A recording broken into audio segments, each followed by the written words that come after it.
Hello everyone guys, कैसे हैं आप लोग। उम्मीद करता हूं सब बढ़िया होंगे। So guys, invest of pride के एक ब्रांड न्यू वीडियो में आप लोगों का फिर से स्वागत है। इन गाइस, आज है संडे एंड आपको पता है गाइस कि मैं हर एक संडे को आप लोगों का म्यूचुअल फंड पोर्टफोलियो को रिव्यू करता हूं। तो गाइस, आज के इस वीडियो में भी आप लोगों का 5 म्यूचुअल फंड पोर्टफोलियो है जिसको मैंने पिक करा हुआ है और उन्हीं पांचों म्यूचुअल फंड पोर्टफोलियो को रिव्यू करने वाला हूं काफी डिटेल में आज के इस वीडियो में। इसके साथ साथ गाइस, मैं आपको ये भी बताने वाला हूं कि अगर आपके पास 20,000 पर मंथ के हिसाब से बजट है और आप एसआईपी करना चाहते हैं अगले 20 सालों के लिए, तो वो कौन कौन सा फंड होगा डिफरेंट कैटेगरी से जो कि आपके अपने पोर्टफोलियो में इंक्लूड करना चाहिए। और गाइस, ये 4 फंड होगा और ये चारों ही फंड देखे तो अपने अपने जगह पे काफी शानदार तरीके से परफॉर्म करा हुआ है और आने वाले समय में आपको काफी अच्छे तरीके से परफॉर्म करके ढेर सारा पैसे बना के दे सकता है। जी हाँ दोस्तों, अगर आप इन चारों ही फंड में इन्वेस्ट करते हैं 20,000 पर मंथ के हिसाब से अगले 20 सालों के लिए, तो आप बड़े ही आसान तरीके से बना सकते हैं 5 करोड़ से ऊपर का कॉर्पस, जो कि आपके लिए काफी ज्यादा यूजफुल हो सकता है आफ्टर 20 ईयर गाइस। वहीं गाइस, अगर आप एक हाई रिस्क की इन्वेस्टर है और आप अपने पोर्टफोलियो में 2 मिड कैप कैटेगरी का fund and 2 small cap category के फंड को ऐड करना चाहते हैं, तो कौन कौन सा फंड होगा जो कि आपके लिए बेहतरीन हो सकता है इन दोनों ही कैटेगरी से। तो गाइस, इस पे मैंने काफी डिटेल में एक वीडियो बनाया हुआ है, तो उस वीडियो का लिंक आपको डिस्क्रिप्शन में दे दूंगा या फिर मिल जाएगा एंड स्क्रीन पे, तो जाके देख लीजिएगा। ये वीडियो भी आप सभी के लिए काफी ज्यादा यूजफुल हो सकता है। वहीं गाइस, अगर आप भी चाहते हैं कि मैं आपका म्यूचुअल फंड पोर्टफोलियो को रिव्यू करूं, तो आप अपना mutual fund portfolio comment section में मेंशन कर सकते हैं। आने वाले संडे को आपका पोर्टफोलियो भी मैं रिव्यू करके देने वाला हूं गाइस। तो चलिए गाइस, स्टार्ट करते हैं आज का video. But guys, video start करने से पहले फटाफट कर दीजिए इस वीडियो को लाइक एंड आपने चैनल को अभी तक सब्सक्राइब नहीं किया हुआ है देन प्लीज सब्सक्राइब कीजिए चैनल को। इन साथ के साथ गाइस, नोटिफिकेशन बेल ऑन करके ऑल पे क्लिक कर लीजिएगा ताकि जब भी इस चैनल पे वीडियो लेके आऊंगा सारे ही वीडियो का नोटिफिकेशन आपको मिलता रहेगा। तो गाइस, जैसे मैंने आपको बताया कि हम लोग यहाँ पे 2 तरीके से बात करेंगे। पहले बात करेंगे आपका म्यूचुअल फंड पोर्टफोलियो रिव्यू का एंड लास्टली गाइस, हम लोग बात करने वाले हैं उन 4 म्यूचुअल फंड के बारे में जो कि आपके लिए बेहतरीन हो सकता है अगर आप 20,000 पर मंथ के हिसाब से एसआईपी करना चाहते हैं अगले 20 सालों के लिए, जहां पे आप बड़े आसान तरीके से बना सकते हैं 5 करोड़ से ऊपर का कॉर्पस। तो चलिए गाइस, सबसे पहले बात कर लेते हैं आपका म्यूचुअल फंड पोर्टफोलियो रिव्यू का। तो गाइस, बात करें म्यूचुअल फंड पोर्टफोलियो रिव्यू का, तो यहाँ पे जो पहला पोर्टफोलियो मैंने चूज करा हुआ है, जो पोर्टफोलियो निकल के आता है यहाँ पे आपका जिग्नेश पटेल एमको ब्रदर का, और इनका कहना यहाँ पे ये है गाइस कि hello sir, I am Jignesh Patel, I want your suggestion for this portfolio, I want to add 8,000 per month SIP, so suggest me my portfolio as below. तो गाइस, इन्होंने कुछ फंड को यहाँ पे चूज करके रखा हुआ है, तो देखते हैं कि इन सारे फंड का पोजीशन कैसा है, ये सारे फंड किस तरीके से निकल के आता है। तो सबसे पहले बात करेंगे जिनका पहला फंड का, यानी कि कैनरा डेविको ब्लू चिप इक्विटी फंड का। तो ये फंड मुझे वैसे काफी सही दिखता है, कहीं कोई दिक्कत वाली बात नहीं है। हालांकि ये फंड अपने कैटेगरी में अभी बहुत शानदार परफॉर्म नहीं कर रहा है। अगर आपको लगता है कि आप इस फंड के बदले दूसरा फंड ऐड कर सकते हैं अपने पोर्टफोलियो में लार्ज कैप कैटेगरी से, इन दैट केस मैं आपको सजेस्ट करूंगा कि आपको जाना चाहिए Nippon India large cap fund के साथ, वो ज्यादा बेहतर ऑप्शन मुझे दिखता है। बात करें आपका सेकंड फंड का, यानी कि पराग पारिक फ्लेक्सी का फंड का, तो ये फंड अपने कैटेगरी में काफी सही तरीके से परफॉर्म कर रहा है, तो आप इस फंड के साथ कंटिन्यू करके चल सकते हैं। बात करें आपका थर्ड फंड का, यानी कि PGM India mid cap opportunity fund का, तो ये फंड देखिए तो वैसे खराब फंड नहीं है, लेकिन अपने कैटेगरी में सबसे बेस्ट भी नहीं है, तो इस बात को आपको जरूर ध्यान में रखना चाहिए। अगर आपको लगता है कि आप इस फंड के बदले भी किसी दूसरे फंड के साथ जा सकते हैं मिड कैप कैटेगरी का, इन दैट केस मैं आपको सजेस्ट करूंगा कि आप जाए Motilal Oswal mid cap fund के साथ, वो ज्यादा बेहतर ऑप्शन मुझे दिखता है। बात करें आपका फोर्थ फंड का, यानी कि कैनरा डेविको स्मॉल कैप फंड का, तो ये फंड भी देखे तो वैसे खराब फंड नहीं है, काफी सही तरीके से परफॉर्म कर रहा है, लेकिन मेरा सजेशन यहाँ पे ये है कि आपको ऐड करना चाहिए अपने पोर्टफोलियो में Nippon India small cap fund, वो ज्यादा बेहतर ऑप्शन दिखता है, क्योंकि निप्पॉन स्मॉल कैप फंड ने last 1 year, last 3 year, last 5 year and last 10 year में काफी शानदार तरीके से परफॉर्म करा हुआ है। एंड इस फंड का जो मैक्सिमम ड्रॉ डाउन है वो भी काफी कम दिखने को मिलता है in comparison with category average and benchmark index. तो इसीलिए आपको कैनरा डेबिको स्मॉल कैप फंड के बदले अपने पोर्टफोलियो में ऐड करना चाहिए Nippon India small cap fund. तो गाइस, ये तो बात रही जिग्नेश पटेल का पोर्टफोलियो का। अब बात करते हैं गाइस यहाँ पे नेक्स्ट पोर्टफोलियो का। तो यहाँ पे देखें तो संतोष है, संतोष ने अपना पोर्टफोलियो पोस्ट करा हुआ है और इनका कहना यहाँ पे ये है कि high sir, I M investing since last 6 month with 22,000 per month SIP. Please analyze my portfolio and provide any suggestion. I am planning for long term with 15 to 20 year investment horizon. इनके portfolio में जो पहला fund निकल के आता है, जो fund है यहाँ पे आपका HDFC index fund Sensex plan,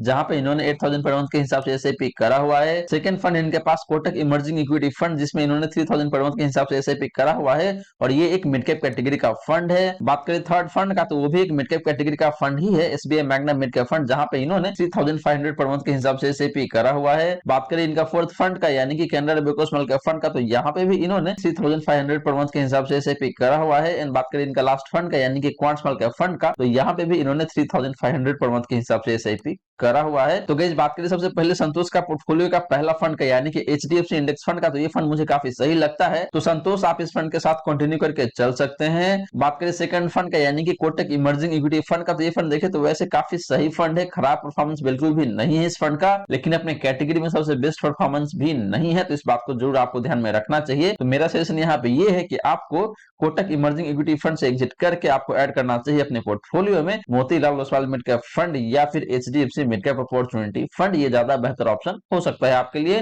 third fund है इनके पास SBI Magnum mid cap fund, तो ये फंड भी देखे तो वैसे काफी सही फंड है, मुझे कहीं कोई दिक्कत लगता नहीं है, तो संतोष आप इस फंड के साथ कंटिन्यू करके चल सकते हैं। बात करिए आपका फोर्थ फंड का यानी कि Canara Robeco small cap fund का, तो ये फंड भी देखे तो वैसे काफी सही फंड है, लेकिन अपने कैटेगरी में सबसे बेहतरीन नहीं है, तो यहाँ पे मेरा सजेशन ये रहेगा कि आपको Canara Robeco small cap fund के बदले ऐड करना चाहिए अपने पोर्टफोलियो में Nippon India small cap fund, ये ज्यादा बेहतर ऑप्शन रहेगा। एंड बात करें आपका लास्ट फंड का, तो ये फंड मुझे काफी सही दिखता है, यहाँ पे कहीं कोई दिक्कत वाली बात नहीं है, तो आप क्वांट स्मॉल कैप फंड के साथ कंटिन्यू करके चल सकते हैं। तो संतोष आपका जो पोर्टफोलियो है, ये पोर्टफोलियो मुझे काफी हाई रिस्क की पोर्टफोलियो लगता है, क्योंकि आपका जो पैसा है वो ज्यादातर इन्वेस्ट होता है आपके मिड कैप फंड्स में या फिर स्मॉल कैप फंड्स में, तो इस बात को आपको जरूर ध्यान में रखना चाहिए। लंबे समय में आपको काफी अच्छा रिटर्न मिल भी सकता है और जब मार्केट में गिरावट आएगी इन दैट केस आपको लॉस भी हो सकता है, तो इस बात को आपको जरूर ध्यान में रख के चलना चाहिए। तो गाइस ये तो बात रही संतोष का पोर्टफोलियो का। अब चलिए गाइस बात करते हैं नेक्स्ट पोर्टफोलियो का। तो यहाँ पे देखिए तो एचडी करके है इनका यूजर आईडी है ये, तो इनके पास जो पहला फंड है, जो फंड है क्वांट एब्सोल्यूट फंड, जो कि एक हाइब्रिड फंड है। दूसरा फंड इनके पास पराग पारिक फ्लेक्सी का फंड, तीसरा फंड इनके पास Motilal Oswal mid cap fund, and चौथा फंड इनके पास टाटा स्मॉल कैप फंड, और इनका इन्वेस्टमेंट होराइजन है आपका 10 से 15 सालों का। तो गाइस बात करें सबसे पहले इनका पहला फंड का यानी कि क्वांट एब्सोल्यूट फंड का, तो ये फंड वैसे देखे तो अपने कैटेगरी में काफी सही तरीके से परफॉर्म कर रहा है, मुझे कहीं कोई दिक्कत लगता नहीं है। लास्ट 1 ईयर में हालांकि बहुत अच्छा परफॉर्मेंस नहीं है, इस फंड ने आपको मोटा मोटी 10% के आसपास का रिटर्न दिया हुआ है, जो कि बहुत अच्छा नहीं है, लेकिन जैसे ही आप बात करते हैं लास्ट 2 ईयर का, लास्ट 3 ईयर का, लास्ट 5 ईयर का या फिर लास्ट 10 ईयर का, तो यहाँ पे इस फंड ने काफी शानदार तरीके से परफॉर्म करा हुआ है। तो अगर आपको लगता है कि आपको अपने पोर्टफोलियो को बैलेंस करना है और आपको जरूरत है एक हाइब्रिड फंड का, इन दैट केस आप डेफिनेटली जा सकते हैं क्वांट एब्सोल्यूट फंड के साथ। गाइस बात करें इनका दूसरा फंड का यानी कि पराग पारिक फ्लेक्सी का फंड का, तो ये फंड काफी सही है, यहाँ पे मुझे कहीं कोई दिक्कत लगता नहीं है, तो आप इस फंड के साथ कंटिन्यू करके चल सकते हैं। सिमिलर सा सिनेरियो है आपका तीसरे फंड के साथ यानी कि Motilal Oswal mid cap fund का, तो ये फंड भी देखे तो काफी सही फंड है अपने कैटेगरी में, तो आप इस फंड के साथ भी कंटिन्यू करके चल सकते हैं। एंड बात करें आपका लास्ट फंड का यानी कि टाटा स्मॉल कैप फंड का, तो ये फंड भी देखिए तो अपने कैटेगरी में काफी सही तरीके से परफॉर्म कर रहा है, लेकिन ये फंड बहुत पुराना फंड नहीं है, इसका ट्रैक रिकॉर्ड बहुत लंबा नहीं है, तो इसीलिए मेरा सजेशन यहाँ पे ये है कि आपको टाटा स्मॉल कैप फंड से एग्जिट करके अपने पोर्टफोलियो में ऐड करना चाहिए Nippon India small cap fund, ये ज्यादा बेहतर ऑप्शन मुझे दिखता है, क्योंकि इस फंड का performance across the time frame काफी शानदार देखने को मिलता है। इन साथ के साथ निप्पॉन स्मॉल कैप फंड का जो मैक्सिमम ड्रॉ डाउन है ये भी काफी कम दिखने को मिलता है, यानी कि मार्केट में जब गिरावट आएगी उस केस में निप्पॉन स्मॉल कैप फंड आपको कम गिरावट दिखाएगी मार्केट के कंपैरिजन में या फिर कैटेगरी एवरेज के कंपैरिजन में, तो इसीलिए आपको टाटा स्मॉल कैप फंड से एग्जिट करके Nippon India small cap fund के साथ जाना चाहिए। बात करेंगे इस नेक्स्ट पोर्टफोलियो का, तो यहाँ पे देखें तो सियोन पॉल है, इन्होंने अपना पोर्टफोलियो पोस्ट करा हुआ है और इनका कहना यहाँ पे ये है कि hello sir could you please review my portfolio. इनके पोर्टफोलियो में जो पहला फंड है जो निकल के आता है यहाँ पे आपका यूटीआई निफ्टी 50 इंडेक्स फंड, दूसरा फंड निकल के आता है जो फंड है यहाँ पे आपका Motilal Oswal mid cap fund, तीसरा फंड निकल के आता है आपका Parag Parikh flexi cap fund, चौथा फंड निकल के आता है यहाँ पे आपका एक्सिस का स्मॉल कैप फंड, पांचवा फंड निकल के आता है यहाँ पे आपका क्वांट स्मॉल कैप फंड, छठा फंड निकल के आता है यहाँ पे आपका मोतीलाल ओसवाल नेस्डैक फंड, जिसमें इन्होंने 1000 पर मंथ के हिसाब से एसआईपी करा हुआ है। तो गाइस बात करें इनका पहला फंड का यानी कि यूटीआई निफ्टी 50 इंडेक्स फंड का, तो ये फंड मुझे काफी सही दिखता है, तो सियोन आप इस फंड के साथ कंटिन्यू करके चल सकते हैं। बात करेंगे जिनका दूसरा फंड का यानी कि Motilal Oswal mid cap fund का, तो ये फंड देखे तो काफी सही फंड है अपने कैटेगरी में, तो सियोन आप इस फंड के साथ भी कंटिन्यू करके चल सकते हैं। बात करें तीसरा फंड का यानी कि पराग पारिक फ्लेक्सी का फंड का, तो ये फंड भी काफी सही है अपने कैटेगरी में, तो आप इस फंड के साथ भी कंटिन्यू करके चल सकते हैं। बात करें आपका चौथा फंड का यानी कि एक्सिस का स्मॉल कैप फंड का, तो ये फंड मुझे बहुत अच्छा नहीं लगता है, क्योंकि लास्ट के 2-3 सालों में इस फंड ने उतना बेहतर परफॉर्म नहीं करा हुआ है। तो मेरा सजेशन यहाँ पे ये रहेगा कि आपको इस फंड से एग्जिट करना है और आपको स्विच कर जाना चाहिए निप्पॉन स्मॉल कैप फंड के साथ। ये ज्यादा बेहतर ऑप्शन मुझे दिखता है। बात करें आपका पांचवा फंड का यानी कि क्वांट स्मॉल कैप फंड का, तो ये फंड काफी सही है अपने कैटेगरी में, तो आप इस फंड के साथ कंटिन्यू करके चल सकते हैं। एंड बात करें आपका लास्ट फंड का यानी कि मोतीलाल ओसवाल नेस्डैक फंड का, तो ये फंड भी देखें तो काफी सही फंड है। एंड आपने अपने पोर्टफोलियो में ऐड करा हुआ है एक ग्लोबल फंड को, तो आप इस फंड के साथ भी कंटिन्यू करके चल सकते हैं। मुझे कहीं कोई दिक्कत लगता नहीं है। लॉन्ग टर्म में ये फंड भी आपको अच्छा परफॉर्म करके दे सकता है। तो गाइस ये तो बात रही सियोन का पोर्टफोलियो का। अब चलिए गाइस बात कर लेते हैं नेक्स्ट पोर्टफोलियो का। तो यहाँ पे देखें तो शाहीन रेजा विश्वास है, इन्होंने अपना पोर्टफोलियो पोस्ट करा हुआ है और इनके पोर्टफोलियो में जो पहला फंड निकल के आता है कि जो फंड है यहाँ पे आपका पराग पारिक फ्लेक्सी का फंड, दूसरा फंड है आपका क्वांट स्मॉल कैप फंड, तीसरा फंड है यहाँ पे आपका निप्पॉन स्मॉल कैप फंड, चौथा फंड है यहाँ पे आपका Kotak emerging equity fund. And guys इनका फर्दर कहना यहाँ पे ये है कि this is my portfolio for next 7 to 8 year, expected return है 15% का, प्लीज रिव्यू माय पोर्टफोलियो। तो गाइस इनका पोर्टफोलियो का जो पहला फंड है पराग पारिक फ्लेक्सी का फंड, ये फंड मुझे काफी सही दिखता है, तो आप इस फंड के साथ कंटिन्यू करके चल सकते हैं। बात करें इनका दूसरा फंड का, तो ये फंड भी काफी सही फंड है, तो आप इस फंड के साथ भी कंटिन्यू करके चल सकते हैं, हालांकि हाई रिस्क की फंड है। बात करें तीसरा फंड का यानी कि निप्पॉन स्मॉल कैप फंड का, तो ये फंड भी काफी शानदार फंड है। And quant small cap fund and Nippon small cap fund का जो कॉम्बिनेशन है आपको काफी अच्छे तरीके से काम करके दे सकता है और आपको बहुत ज्यादा पैसे बना के दे सकता है, तो आप दोनों ही फंड के साथ कंटिन्यू करके चल सकते हैं। बात करें आपका चौथा फंड का यानी कि कोटक इमर्जिंग इक्विटी फंड का, तो जैसे मैंने ऑलरेडी बताया है इसी वीडियो में, ये फंड खराब फंड नहीं है, रिटर्न काफी सही दे रहा है, लेकिन अपने कैटेगरी में सबसे बेस्ट नहीं है। तो यहाँ पे मेरा सजेशन ये है कि अगर आप इस फंड से एग्जिट कर सकते हैं, इन दैट केस आप एग्जिट करके स्विच कर सकते हैं Motilal Oswal mid cap fund के साथ, वो ज्यादा बेहतर ऑप्शन आपके लिए हो सकता है। तो गाइस ये रही बात आपका म्यूचुअल फंड पोर्टफोलियो रिव्यू का। और गाइस यहाँ पे हमने टोटल 5 म्यूचुअल फंड पोर्टफोलियो को रिव्यू किया है। अब चलिए गाइस बात करते हैं कि अगर आपके पास 20,000 पर मंथ के हिसाब से कैपिटल है, तो आप कैसे उस 20,000 को इन्वेस्ट करके म्यूचुअल फंड से बना सकते हैं 5 करोड़ से ऊपर का कॉर्पस अगले 20 सालों में। बट गाइस वीडियो में आगे बढ़ने से पहले आपने वीडियो को अभी तक लाइक नहीं किया हुआ है, देन प्लीज वीडियो को लाइक करें। एंड गाइस आपने चैनल को सब्सक्राइब नहीं किया हुआ है, देन प्लीज सब्सक्राइब कीजिए चैनल को। इन साथ के साथ गाइस नोटिफिकेशन बेल ऑन करके ऑल पे क्लिक कर लीजिएगा, ताकि जब भी इस तरीके का वीडियो लेके आऊंगा सारे ही वीडियो का नोटिफिकेशन आपको मिलता रहेगा। और गाइस अगर आप भी चाहते हैं कि मैं आपका म्यूचुअल फंड पोर्टफोलियो को रिव्यू करूं, तो आप अपना mutual fund portfolio comment section में मेंशन कर सकते हैं। आने वाले संडे को आपका जो पोर्टफोलियो है उसको भी मैं रिव्यू करने वाला हूं गाइस। तो चलिए गाइस बात कर लेते हैं कि 20,000 पर मंथ के एसआईपी के लिए कौन कौन सा फंड है जो कि आपके लिए काफी बेहतरीन हो सकता है अगले 20 सालों के लिए। तो गाइस यहाँ पे देखिए तो मुकुंद दास सेठ है, इन्होंने अपना क्वेश्चन पूछा हुआ है और इनका कहना यहाँ पे ये है कि कृपया हर महीने इनको 20,000 पर मंथ के हिसाब से एसआईपी करना है, तो इनको मुझे फंड बताना है कि भाई कौन कौन सा फंड होगा जो कि इनके लिए बेहतरीन हो सकता है 20,000 पर मंथ के एसआईपी के लिए। तो गाइस यहाँ पे हम लोग इसी पे बात करने वाले हैं। और गाइस यहाँ पे हम लोग दो तरीके से बात करेंगे, पहले बात करेंगे एसआईपी रिटर्न का, एंड गाइस इसके बाद हम लोग बात करेंगे उन चारों ही फंड का डिफरेंट रिस्क रेशियोज का। तो चलिए गाइस सबसे पहले बात कर लेते हैं एसआईपी रिटर्न का। तो बात करेंगे यहाँ पे पहला फंड का, जो फंड निकल के आता है आपके लार्ज कैप कैटेगरी से, वो फंड है यहाँ पे आपका Nippon India large cap fund. And बात करेंगे जिस फंड का परफॉर्मेंस का, तो लास्ट 1 ईयर में इस फंड ने जो परफॉर्म करा हुआ है वो निकल के आता है यहाँ पे आपका 18.79% का। बात करेंगे लास्ट 3 ईयर का परफॉर्मेंस का, तो निकल के आता है यहाँ पे आपका 28.11% का। एंड बात करेंगे लास्ट 5 ईयर का परफॉर्मेंस का, तो निकल के आता है यहाँ पे आपका 14.36% का। तो guys Nippon large cap fund ने last 1 year, last 3 year and last 5 year में भी देखे तो काफी शानदार तरीके से परफॉर्म करा हुआ है। वही बात करेंगे फ्लेक्सी कैप फंड का, तो जो फंड मैंने चूज करा हुआ है वो फंड निकल के आता है यहाँ पे आपका Parag Parikh flexi cap fund. And बात करेंगे जिस फंड का परफॉर्मेंस का, तो लास्ट 1 ईयर में इस फंड ने जो रिटर्न दिया हुआ है वो निकल के आता है यहाँ पे आपका 27.2% का। बात करेंगे लास्ट 3 ईयर का, तो लास्ट 3 ईयर में इस फंड ने आपको मोटा मोटी 18.5% का रिटर्न दिया हुआ है। एंड बात करेंगे लास्ट 5 ईयर का, तो लास्ट 5 ईयर में इस फंड ने आपको काफी शानदार तरीके से रिटर्न बना के दिया हुआ है और वो निकल के आता है यहाँ पे आपका 22.21% का। तो गाइस पराग पारिक फ्लेक्सी का फंड ने भी अक्रॉस द टाइम फ्रेम काफी शानदार तरीके से परफॉर्म करा हुआ है। बात करेंगे इस मिड कैप कैटेगरी का फंड का, तो फंड निकल के आता है यहाँ पे आपका Motilal Oswal mid cap fund. And बात करेंगे इस फंड का परफॉर्मेंस का, तो लास्ट 1 ईयर में जो परफॉर्मेंस निकल के आता है, जो निकल के आता है यहाँ पे आपका 26.35% का। लास्ट 3 ईयर में इस फंड ने जो रिटर्न दिया हुआ है, जो निकल के आता है यहाँ पे आपका 24.75% का। एंड बात करेंगे लास्ट 5 ईयर का परफॉर्मेंस का, तो निकल के आता है यहाँ पे आपका मोटा मोटी 26% का। तो guys Motilal Oswal mid cap fund ने भी काफी शानदार तरीके से परफॉर्म करा हुआ है, वो चाहे बात करें आप लास्ट 1 ईयर का या फिर लास्ट 3 ईयर का या फिर लास्ट 5 ईयर का। लास्टली गाइस बात करें स्मॉल कैप फंड्स का, तो जो फंड मैंने यहाँ पे चूज करा हुआ है वो निकल के आता है यहाँ पे आपका HDFC small cap fund. And बात करेंगे जिस फंड का परफॉर्मेंस का, तो लास्ट 1 ईयर में जो परफॉर्मेंस निकल के आता है, जो निकल के आता है यहाँ पे आपका 47.01% का। लास्ट 3 ईयर में जो रिटर्न दिया हुआ है इस फंड ने, जो निकल के आता है यहाँ पे आपका 33.64% का। एंड बात करेंगे लास्ट 5 ईयर का, तो लास्ट 5 ईयर में इस फंड ने आपको मोटा मोटी 29.5% का रिटर्न दिया हुआ है, जो कि अपने आप में काफी शानदार रिटर्न माना जाएगा। तो गाइस ये रही बात आपका इन चारों ही फंड का एसआईपी परफॉर्मेंस का और गाइस यहाँ पे देखे तो चारों ही fund across the time frame काफी शानदार तरीके से परफॉर्म करा हुआ है। और गाइस यहाँ पे देखे तो ऑन एन एवरेज काफी सही तरीके से परफॉर्म करा हुआ है। अगर आप बात करते हैं पिछले 5 सालों का, सिर्फ निप्पॉन लार्ज कैप फंड ने 15% से कम का रिटर्न दिया हुआ है लास्ट 5 ईयर में। लेकिन जैसे ही आप बात करते हैं बाकी के 3 फंड्स का, तो तीनों ही फंड ने आपको 15% से ऊपर का रिटर्न दिया हुआ है लास्ट 5 ईयर में, जो कि काफी अच्छी बात है गाइस इन तीनों ही फंड का। And guys Nippon large cap fund का परफॉर्मेंस खराब नहीं है, इस फंड ने भी आपको काफी सही तरीके से परफॉर्म करके दिया हुआ है, चाहे बात करें आप लास्ट 1 ईयर का या फिर लास्ट 3 ईयर का।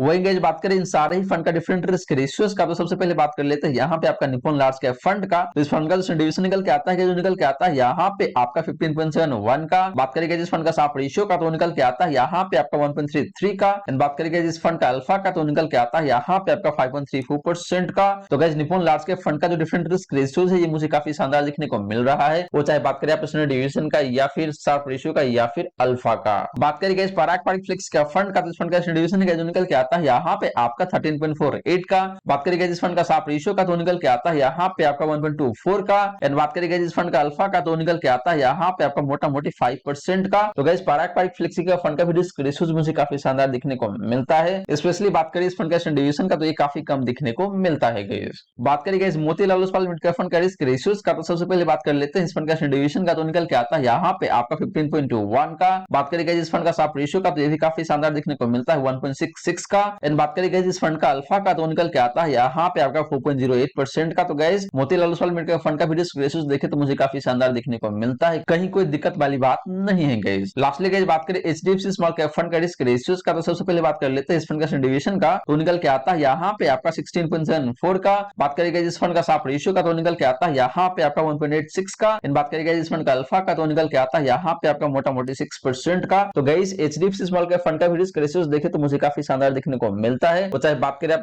डिविजन का या फिर अल्फा का या फिर शार्प रेशियो का। इस फंड का डिविजन थोड़ा सा हाइट साइड में जरूर है गाइस, जिसका मतलब ये है कि इस फंड का रिटर्न थोड़ा सा ज्यादा वोलेटाइल रहता है। और गाइस ये फंड एक स्मॉल कैप कैटेगरी का फंड है, तो यहाँ पे एक्सपेक्टेशन रहता है कि भाई आपका जो रिटर्न हो काफी वोलेटाइल रह सकता है। तो गाइस ये 4 फंड है और मुझे लगता है कि ये 4 फंड आपके लिए काफी शानदार हो सकता है अगर आपके पास 20,000 पर मंथ के हिसाब से एसआईपी करने का बजट है। तो मुकुंद दास जी आप इन चारों फंड में जाके इन्वेस्ट कर सकते हैं, लेकिन ध्यान रहे इन्वेस्ट करने से पहले आपको खुद ही अपना रिसर्च कर लेना चाहिए, उसके बाद ही जाके इन्वेस्ट करना चाहिए। अब चलिए गाइस बात करते हैं कि आप कैसे 20,000 पर मंथ के एसआईपी से बना सकते हैं अगले 20 सालों में 5 करोड़ से ऊपर का कॉर्पस गाइस। तो गाइस मैंने यहाँ पे स्टेप अप एसआईपी कैलकुलेटर को ओपन कर लिया है और गाइस यहाँ पे आपको अमाउंट डालना है कि आपको कितने इन्वेस्ट करना है। तो गाइस यहाँ पे आपको इन्वेस्ट करना है 20,000 पर मंथ के हिसाब से। गाइस आपको हर एक साल अपने एसआईपी अमाउंट को 10% के हिसाब से बढ़ाते चलना है, यानी कि जो एनुअल स्टेप अप है उसको सेट करना है 10% पे। गाइस बात रही आपका रिटर्न एक्सपेक्टेशन का, तो गाइस हमने बात की है कि भाई जो सारे ही फंड ने आपको 15% से ऊपर का रिटर्न दिया हुआ था, इसीलिए मैं मान के चल रहा हूं कि आपको अगले 20 सालों में 15% के ऊपर का रिटर्न मिलेगा। तो यहाँ पे मैं लेके चलता हूं 15%, तो मैंने डाल दिया यहाँ पे गाइस 15%। फिर गाइस बात करें यहाँ पे टाइम पीरियड का, तो आपको अगले 20 सालों के लिए इन्वेस्ट करना है, तो यहाँ पे आपको डाल देना है 20 ईयर। तो गाइस इस तरीके से देखिए तो आपके पास जो इन्वेस्टेड अमाउंट निकल के आता है, जो निकल के आता है यहाँ पे आपका 1,37,46,000। बात करेंगे आपका एस्टिमेटेड रिटर्न का, तो निकल के आता है यहाँ पे आपका 3,79,07,651 रुपीज। एंड बात करेंगे आपका कॉर्पस का आफ्टर 20 ईयर, तो निकल के आता है यहाँ पे आपका 5,16,53,651 रुपीज। जी हाँ दोस्तों, अगर आप 20,000 पर मंथ के हिसाब से एसआईपी करते हैं अगले 20 सालों के लिए, हर एक साल अपने एसआईपी अमाउंट को 10% के हिसाब से बढ़ाते चलते हैं, आपको कहीं ना कहीं 15% के हिसाब से रिटर्न मिलता है, तो अगले 20 सालों में आप बना सकते हैं यहाँ पे 5,16,53,651 रुपए का कॉर्पस गाइस। तो गाइस ये रही सारी की सारी बातें जो हमने की आज के इस वीडियो में। और गाइस यहाँ पे मैंने आपको 5 म्यूचुअल फंड पोर्टफोलियो रिव्यू करके दिया है, और गाइस ये पांचों ही पोर्टफोलियो देखे तो अपने अपने जगह पे काफी सही तरीके से दिख रहा है और काफी यूनिक दिखने को मिल रहा है। इक्का दुक्का फंड ऐसा भी है जो कि सारे ही पोर्टफोलियो में कॉमन दिखने को मिल रहा है, लेकिन ओवरऑल देखे तो मुझे पांचों ही पोर्टफोलियो काफी शानदार तरीके से दिखने को मिल रहा है। और क्या क्या चेंज करने वो मैंने ऑलरेडी आपको बता दिया है, तो मैं आशा करता हूं आप जो रिस्पेक्टिव चेंजेस है उसको कर पाएंगे अपने पोर्टफोलियो में। इसके बाद आपका जो पोर्टफोलियो है ये काफी शानदार हो जाएगा। इसके अलावा गाइस मैंने आपको ये भी बताया कि अगर आप 20,000 पर मंथ के हिसाब से एसआईपी करना चाहते हैं अगले 20 सालों के लिए, और आपका रिस्क प्रोफाइल देखे तो कहीं ना कहीं थोड़ा सा मॉडरेटली हाई है, इन दैट केस वो 4 कौन सा फंड होगा डिफरेंट कैटेगरी से जो कि आपके लिए बेहतरीन हो सकता है और अगले 20 सालों में आपको ढेर सारा पैसे बना के दे सकता है गाइस। तो गाइस आशा करता हूं जितनी भी बातें मैंने बताने की कोशिश किया है सारी की सारी बातें आपको समझ में आ गया होगा। मन में अगर कोई डाउट है, क्वेश्चन है तो फटाफट कमेंट सेक्शन में पूछ लीजिए। वहीं गाइस वीडियो अच्छी लगी हो तो वीडियो को लाइक करके अप्रिशिएट जरूर करें। इन गाइस आपने चैनल को अभी तक सब्सक्राइब नहीं किया हुआ है तो प्लीज सब्सक्राइब कीजिए चैनल को। इन साथ के साथ गाइस नोटिफिकेशन बेल ऑन करके ऑल पे क्लिक कर लीजिएगा, ताकि जब भी इस तरीके का वीडियो लेके आऊंगा इस चैनल पे सारे ही वीडियो का नोटिफिकेशन आपको मिलता रहेगा। So guys thank you so much for watching this video. मिलते हैं अगले वीडियो में। जय हिंद, जय भारत।